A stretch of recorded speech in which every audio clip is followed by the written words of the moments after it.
Bismillahirrahmanirrahim. Assalamualaikum warahmatullahi wabarakatuh. Baik, perkenalkan, nama saya Mudana dari Universitas Toba Mamuju, Fakultas Ilmu Komputer, Program Studi Teknik Informatika. Baik, di sini saya akan menjelaskan tentang materi bahasa pemrograman SQL. Video kali ini guna untuk memenuhi salah satu tugas mata kuliah, yaitu pemrograman basis data SQL. Baik, langsung saja kita masuk ke materi.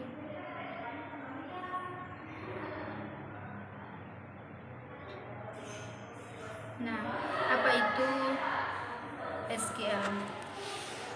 SQL sendiri memiliki singkatan, yaitu SQL Structured Query Language, atau SQL adalah bahasa pemrograman yang digunakan untuk mengelola dan berinteraksi dengan basis data atau disebut dengan database yang secara relasional. SQL sendiri dikembangkan pada awal tahun 1970 bulan Juni oleh Donald D. Chamberlain dan Raymond Boyd di IBM. Pada awalnya SQL ini sendiri dikenal sebagai SQL Structured English Query Language. Namun namanya sulit diajak sehingga penamanya disingkat menjadi SQL. SQL ini menyediakan sejumlah perintah yang memungkinkan pengguna untuk melakukan berbagai operasi pada basis data, termasuk pengambilan, penyisipan, pembaruan, dan penghapusan data dalam lingkungan sistem manajemen basis data atau disingkat dengan DBMS.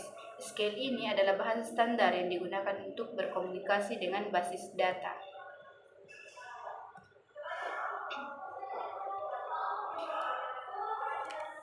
Nah, sejarah perkembangan SQL. SQL pertama kali dibahas oleh seorang peneliti yang bernama Johnny Oracle pada artikel yang diterbitkan bulan Juni tahun 1970.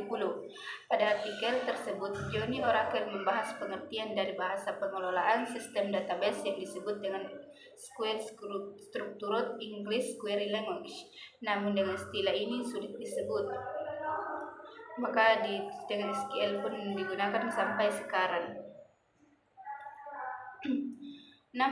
Setelah melalui proses standarisasi mulai dari tahun tersebut sampai tahun 1986, SQL mengalami perbaikan pertama pada tahun 1989. Berkat kemudahannya, SQL mulai digunakan oleh berbagai RDBMS atau disingkat Relation Database Management System dengan versi yang berbeda-beda. Dari sini sering muncul masalah kompatibilitas antar satu aplikasi database dengan yang lainnya karena tidak menggunakan penerapan SQL yang sama, sehingga pada tahun 1986 American National Standard Institute menentukan standar untuk SQL yang diharapkan untuk meningkatkan keberagaman aplikasi RDBMS tersebut. Nah, adapun fungsi SQL ada 3. Yang pertama itu mengeksekusi query. Fungsi pertama dari SQL adalah untuk mengeksekusi berbagai query. Ada berbagai macam query dalam database. Query ini dibuat dan dijalankan sesuai dengan kebutuhan dan informasi yang ingin didapatkan. Tujuan dari eksekusi query ini adalah memberi instruksi kepada sistem database agar menghasilkan data sesuai dengan yang diperlukan. Beberapa perintah query yang digunakan antara lain alter, trigger, select, update, delete, dan masih banyak lagi.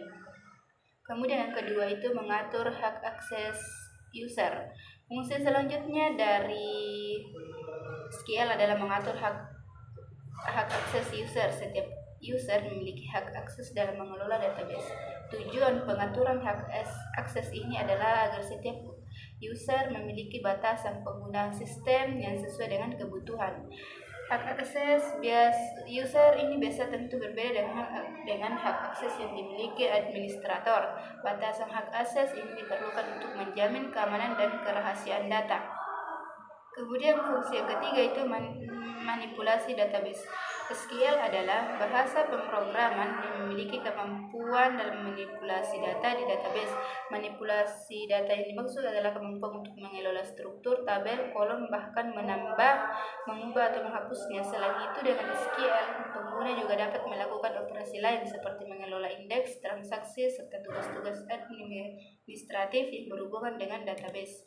Kemudian 3 jenis perintah database SQL. Yang pertama, data definition language, atau disingkat dengan DDL. DDL adalah sebuah metode query yang digunakan untuk memberikan definisi data pada sebuah database. Ini tersebut membuat tabel baru, mengubah dataset, dan menghapus data.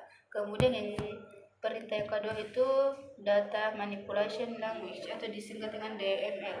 Sesuai dengan namanya, DML atau data manipulation language adalah query yang digunakan untuk memanipulasi data yang ada pada sebuah database. Kemudian yang ketiga, data control language.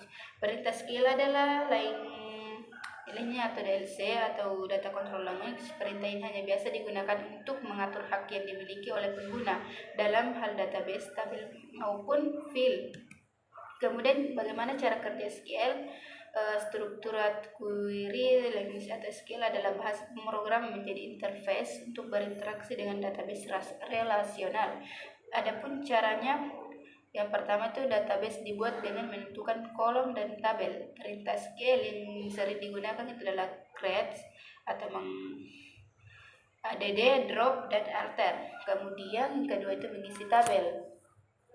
Dengan perintah insert, update, delete, tabel yang dibuat kemudian dapat dihubungkan dengan tabel lain. Perintah SQL yang sering digunakan adalah join. Kemudian yang ketiga itu melakukan manipulasi tabel bila diperlukan dengan perintah grant, commit, rollback, dan lain-lain. Kemudian mendapatkan data melalui perintah query yang dibuat menggunakan select, join, where, dan lain-lain. Kemudian konsep dasar SQL ada database, tabel, dan query. Database sendiri ini tempat penyimpanan data dalam bentuk terstruktur. Database terdiri dari berbagai tabel yang saling berhubungan. Kemudian tabel, struktur dalam database yang terdiri dari kolom atau field dan bars atau record. Setiap kolom mewakili atribut data, sedangkan bars mewakili data individu. Kemudian ada yang ketiga itu query, di mana query ini merupakan perintah yang digunakan untuk berinteraksi dengan database seperti mengambil atau mengubah data. Kemudian perintah dasar SQL yang harus kita ketahui yang ada 4.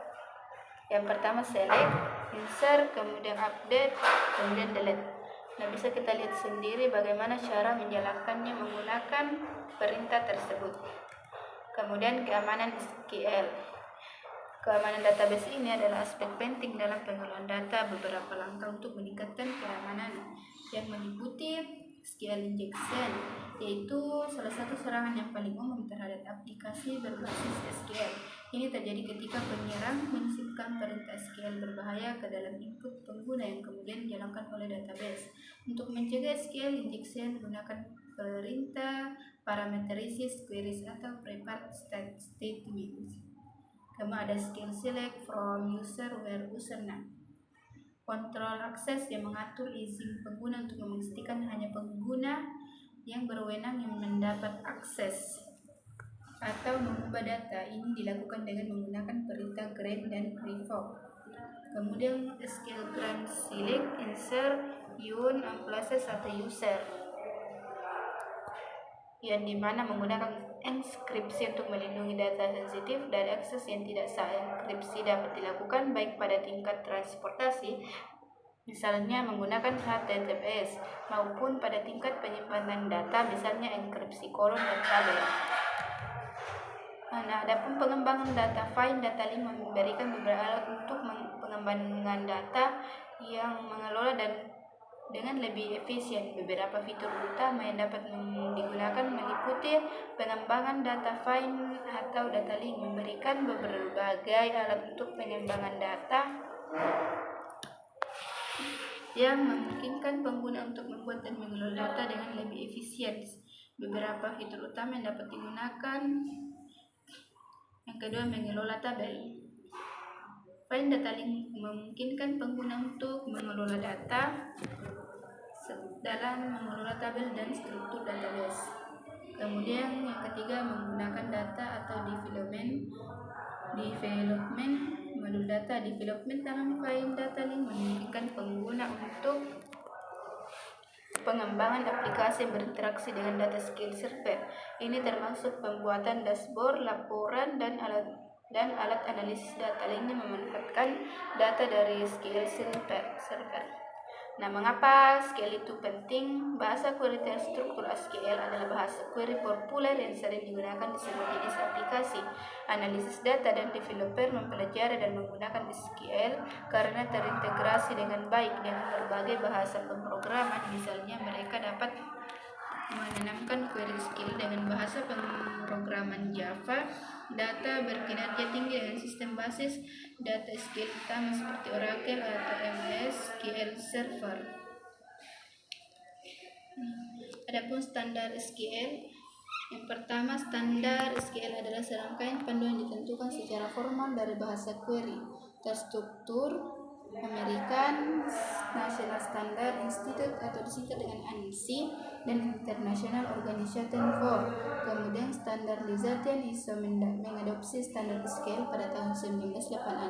Vendor perangkat lunak menggunakan standar SQL ANSI guna membangun perangkat lunak basis data SQL untuk developer.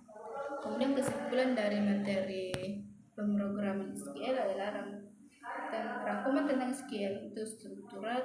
Query language adalah bahasa pemrograman yang digunakan untuk mengelola dan memanipulasi data dalam sistem manajemen basis data relasional. SQL memungkinkan pengguna untuk melakukan berbagai operasi pada data, termasuk mengambil, memasukkan, memperbarui, dan menghapus data dalam tabel. SQL adalah standar industri yang banyak digunakan di berbagai sektor seperti keuangan, kesehatan, teknologi, dan masih banyak lagi yang digunakan dalam kehidupan sehari-hari kita. Nah, itulah tadi pembahasan mengenai materi pemrograman SQL. Nah, apabila ada kesalahan dalam materi, saya mengucapkan mohon maaf sebesar-besarnya. Saya akhiri dengan ucapan billahi taufiq wal hidayah. Wassalamualaikum warahmatullahi wabarakatuh.